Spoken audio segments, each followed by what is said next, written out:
Welcome to My Journey, a careers podcast produced by Frensham Heights School. This podcast focuses on the careers journeys of our students' parents, staff and governors from leaving school to where they are now. In each podcast of My Journey, we'll find out what they've learned along the way, what challenges they've faced and how they've overcome them. We'll also talk about which life skills have played an important role in their success. Whether you're a student, a parent, or simply someone who's interested in learning more about different careers, we hope you'll find something of value in My Journey. Paul Søgaard, welcome along. Head of sixth form, psychology and sociology. Not the head of sixth form, but the head of psychology and sociology. Welcome along.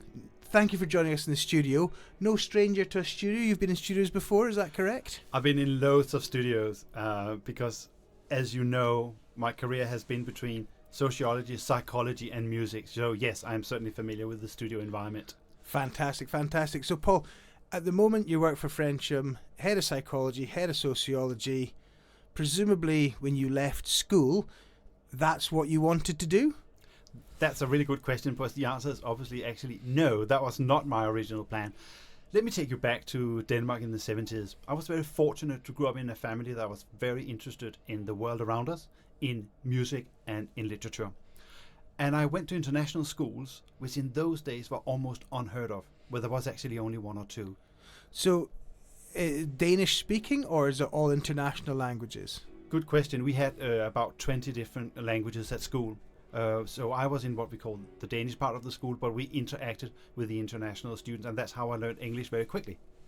Fantastic. Thank you. Sorry to interrupt. Go on, please. Yeah, so basically, after that, I was really interested in both things, and I was so fortunate to be able to study at university, both music and psychology. And when I did my master's, I was fortunate enough to get a scholarship to go to Paris and study there. And there I met my wife, who was at Sorbonne studying law from King's College, British, and falling in love. There was no doubt in my mind I had to move to England. So was psychology the main sort of passion? I'm going to be a psychologist and I'm just going to do music on the side? Or was it I'm going to do music and psychology because they dovetail together? What was the story behind picking those two? Exactly. I wasn't really sure in the beginning what I wanted to do. So I came to England with the idea certainly of using my music background, and I took a course to become a performing arts medicine therapist. So not just playing my guitar, which is my main instrument, but actually working with guitarists and working with doctors in that field. But I was at a school at that time called City of London's Freeman School, and they didn't have a psychology department.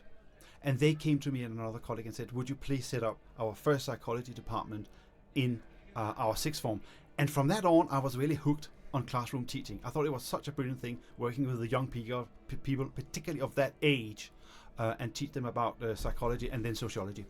So from being an academic and a musical psychologist, what sort of skills are these young people teaching you? That that first class you walk in, what are you learning from them? Exactly. I think the first thing that really made me interested and focused on young people are how curious they are about learning.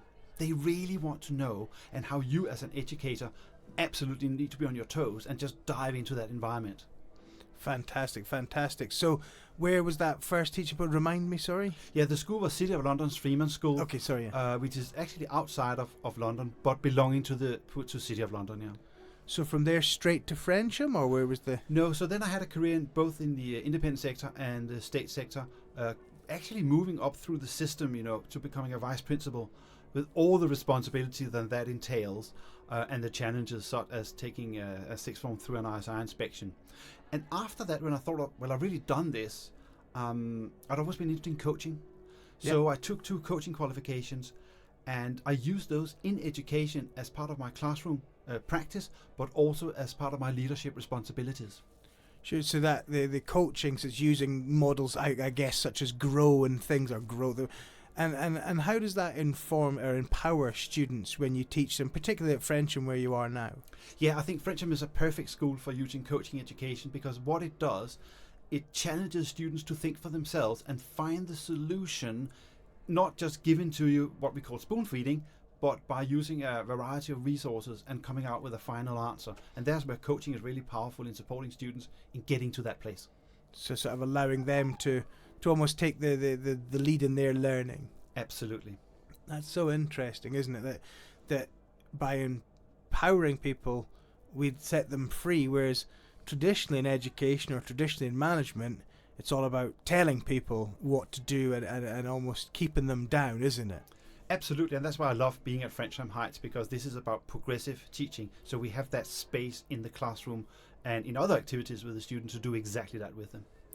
So we moved from from just outside the city into the countryside. What are you learning here at Frensham? Because I guess life's all about continuous learning, isn't it? What have you gone, oh my gosh, I've been here for 5 months, whatever it's been. What are you learning? What I've learned is, first of all, that how much my background in Denmark prepared me for this. We had a country house in Denmark, and I was spending loads of time as a child just playing in the forest and the fields, and living in the countryside that we do out here in Frensham. It's just a different lifestyle. There's so less stress, so much more time at Frensham to be with the student, to get to know them, and most importantly, to develop relationships with them. And that's the bit, isn't it? Is having that time to develop that relationship.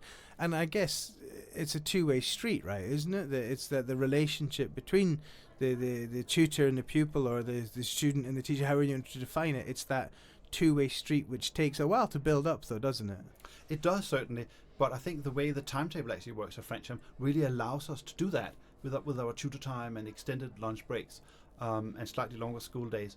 That's really beneficial for them to get to know me, and for me to get to know them. Yeah.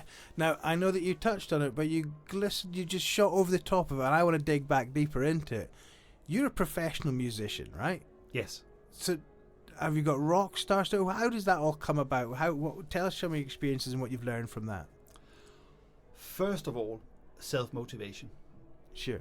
And the idea that there are many answers to the same question, because how do you know how to perform a piece? There's so many ways of doing that, and I think you can use that as a teacher as well, to guide the students and be open to their interpretation, even though some of the syllabus is quite strict, and that has been a real skill to use. So also the ability to improvise, obviously, as a teacher. I think that, if you're listening to the podcast series, I think the single thread comes from that self-motivation and finding what it is that you love, what it is that really switches you on and gets you engaged, and running with that passion. Because what seems to be this continuous thread that goes through these podcasts, is that's what takes you from one piece of your life to the next. I don't know if you want to draw out on that. I agree with you. That is exactly what has been the pattern in my life, is my motivation for doing the things I love, but also supporting young people in giving them the tools to transform themselves, give them those skills that they need for the rest of their life. That's amazing. That's so good. And so, if you were to go back and speak to young Paul, perhaps maybe not in Danish, for maybe sort of a niche segment of our listeners, what would be the big pieces of advice you would give young Paul, knowing what you know now? Follow your dream. Stick to your guns. When people say no, be aware that if you really want to achieve something, other doors will open for you. And don't give up. Do not give up. Keep going on. Follow what it is you're burning for and what you want to achieve. And be ready, like everyone will know, that failures is a part of the learning curve. That's so powerful. And so, you were super lucky, that you knew your passion. What do we say to young people that maybe perhaps don't know their passion? Yeah, that's true. I was switched on from the age of 10, actually. When I entered the Royal Opera in Copenhagen as part of the choir, that a lot of the stuff started there, isn't it?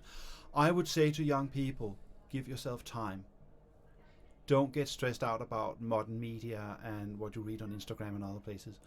Give yourself time and allow yourself to search and to look and eventually to find.